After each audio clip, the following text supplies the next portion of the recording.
ఒక గురువుగారు తన శిష్యులతో కలిసి కార్తీక సోమవారం నాడు వనభోజనానికి వెళ్ళాడు. అయితే అందరూ కలిసి అక్కడ ఎవరి పనులు వాళ్ళు ఏర్పరచుకున్నారు. కట్టెల పొయ్యి ముట్టించారు. అన్ని మట్టి పాత్రలే. ఒకరు కూరగాయలు తరిగిస్తున్నారు, ఒకరు కూరగాయలు, ఒకరు పప్పు, ఒకరు సాంబారు, ఒకరు అన్నము, ఇలా ఎవరికి వారు పంచుకున్నారు. అయితే ఆ 10 మంది శిష్యుల్లో ఒక శిష్యుడు కొంచెం తెలివి తక్కువవాడు. తెలివి తక్కువవాడంటే వేడివేడిగా తల మీద పెట్టు అంటే తెచ్చి తల మీద పెట్టే రకం అన్నట్టు. అలాంటి వాడన్నట్టు. వాడికి ఆ శిష్యుడికి సంగీతం అంటే మహా పిచ్చి. ఇంకేముంది, పొయ్యి ముట్టించాడు, మట్టి పాత్ర పెట్టాడు.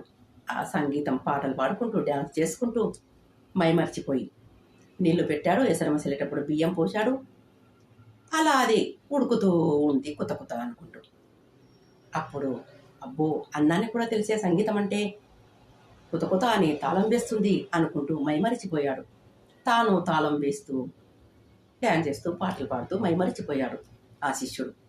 అంతే, అది అన్నం దగ్గర పడేసరికి కుత కుత అనేది శబ్దం ఆగిపోయింది. అప్పుడు ఆ శిష్యుడికి చాలా కోపం వచ్చేసింది.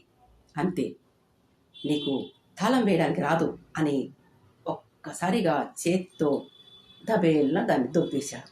అంతే, ఇంకేముంది, అన్నమంతా కుండ పగిలిపోయింది, అన్నమంతా పొయ్యిలో పడిపోయింది.